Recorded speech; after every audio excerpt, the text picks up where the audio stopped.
In a quiet neighborhood where families lived in harmony and every face was familiar, a shocking crime shattered the silence. A young woman was found brutally murdered in her own home, and the suspect, her own brother. But this was no ordinary crime of passion or accident. What detectives uncovered would expose a chilling motive rooted in obsession, control, and judgment.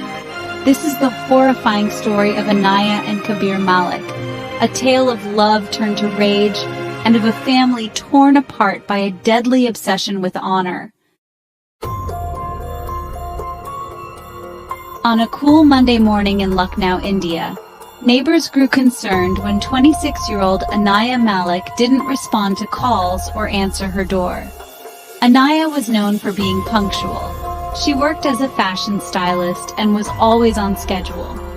But that day, something felt off. When police were called to conduct a welfare check, they found the door to her apartment slightly ajar. What they discovered inside was horrifying. Anaya was lying on the floor in a pool of blood, lifeless. Her throat had been slit, and signs of struggle were evident across the room, but there was no sign of forced entry. That immediately told investigators something critical. She likely knew her killer. Within hours, suspicion turned toward her older brother, Kabir Malik, 29. He had visited her the night before, according to neighbors. At first glance, Kabir appeared distraught, but inconsistencies in his story caught the attention of the police. While grieving family members claimed Anaya and Kabir were close, friends told a different story. Kabir had become increasingly controlling over the past year. He often criticized Anaya's career, her outfits, and especially her relationships. Detectives began to dig deeper. Anaya had always been the bold one in the family. After completing her degree in fashion design, she pursued a career that many in her conservative household didn't approve of.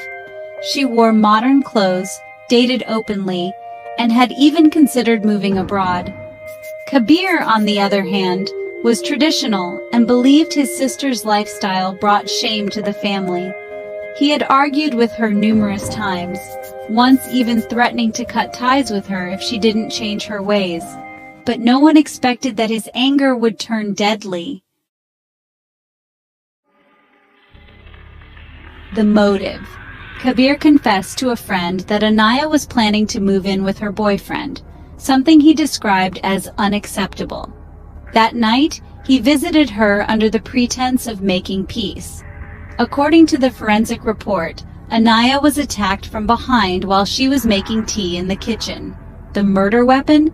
A kitchen knife that had Kabir's fingerprints all over it. When confronted with the evidence, Kabir broke down. What he said next shocked even the most seasoned officers.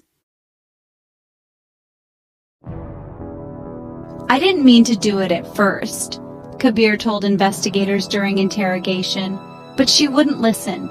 She was destroying the family's name, flaunting her shame in public. "I warned her. She said she didn't care anymore."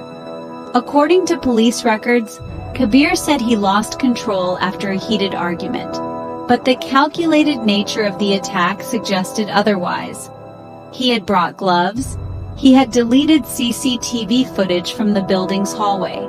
He even texted Anaya the next morning from her phone, pretending she was alive, to delay suspicion. This was no moment of rage. This was premeditated. News of the murder spread like wildfire. Social media erupted with hashtags like #JusticeForAnaya and #StopOwnerKillings. Influencers, journalists, and activists came together to demand stronger laws against so-called honor-based crimes. Anaya's story struck a chord. She wasn't just a victim. She was a symbol of independence, silenced by someone who couldn't tolerate her freedom. The case moved quickly. Kabir was charged with first-degree murder, destruction of evidence, and obstruction of justice. His lawyers attempted to use emotional distress as a defense, but the court wasn't convinced. The judge called it a cold-blooded killing driven by ego and misplaced morality. In less than 6 months, Kabir was sentenced to life in prison without parole. But no sentence could bring Anaya back, or erase the pain of a family forever broken. Anaya Malik wanted nothing more than to live life on her own terms. She dreamed of traveling, of building a fashion brand, of falling in love freely. But her dreams were stolen, not by a stranger, but by someone who claimed to love her. Let this story be a reminder. No one has the right to police another person's life, not even family. Anaya's voice may have been silenced, but her story will never be forgotten. If you found this story powerful, don't forget to like, comment, and subscribe for more real crime stories every week. Hit the bell icon so you never miss an upload. Tell us in the comments, should honor killings be treated as hate crimes worldwide?